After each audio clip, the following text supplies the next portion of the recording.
Baiklah, kami akan melakukan kegiatan praktikum dengan judul tipe-tipe ekosistem pesisir yang ada di Sondaken, Minahasa Selatan, Sulawesi Utara. Dengan tujuan dapat mengidentifikasi tipe-tipe ekosistem pesisir.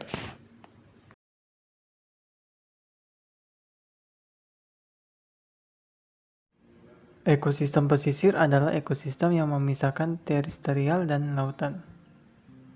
Ekosistem pesisir mengalami tekanan akibat kebutuhan lahan. Penurunan keanekaragaman biota di pesisir menyebabkan penurunan fungsi dan jasa pesisir bagi manusia.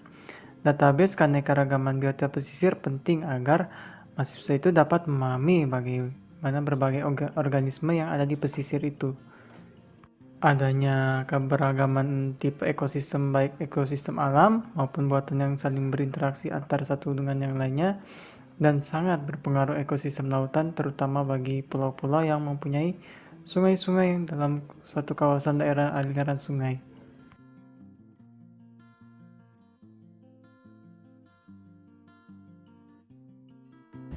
Pada saat ini kita sudah berada di Desa Sondaken dan sebelum itu kita harus membuat petakan 5 meter kali 5 meter. Nah, di Desa Sondaken ini memiliki titik koordinat lintang utara 1 derajat 21 menit 45 detik dan bujur timur 124 derajat 32 menit 37 detik.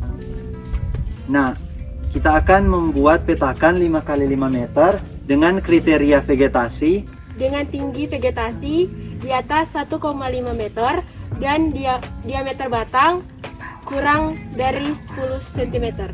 Alat dan bahan yaitu termometer untuk mengukur suhu substrat, meteran untuk membuat petakan, dan GPS.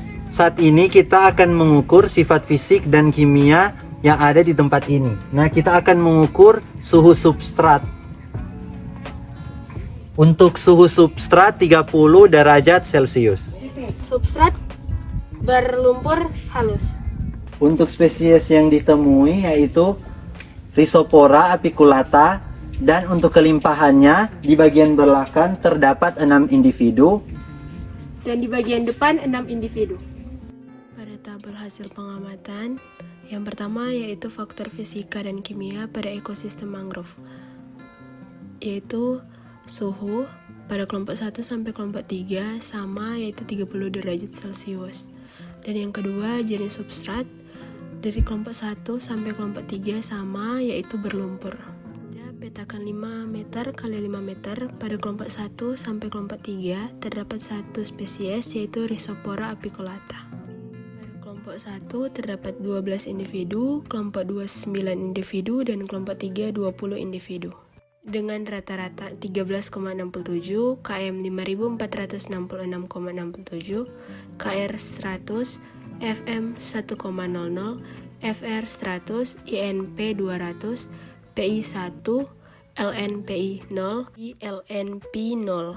Tabel yang kedua yaitu faktor fisika dan kimia pada ekosistem lamun. Suhu air pada kelompok 1 sampai kelompok 3 yaitu 30 derajat Celcius. Dan yang kedua yaitu jenis substrat pada kelompok 1 sampai kelompok 3 yaitu berlumpur tipis. Yang ketiga yaitu pH air, sama juga dari kelompok 1 sampai kelompok 3 yaitu 7. Kita masuk pada hasil dan pembahasan untuk tipe-tipe ekosistem pesisir yang berada di Desa Sondaken, Kecamatan Tatapaan, Kabupaten Minahasa Selatan, Sulawesi Utara. Didapati 3 ekosistem. Yang pertama, ekosistem mangrove, yang kedua ekosistem lamun, dan yang terakhir yaitu ekosistem terumbu karang. Yang pertama, ekosistem mangrove. Ekosistem mangrove merupakan ekosistem yang paling dekat dengan daratan, di mana ekosistem mangrove ini berfungsi untuk menampung substrat yang ada di daratan. Dan juga ekosistem mangrove ini bisa juga sebagai habitat bagi satwa-satwa yang ada di perairan.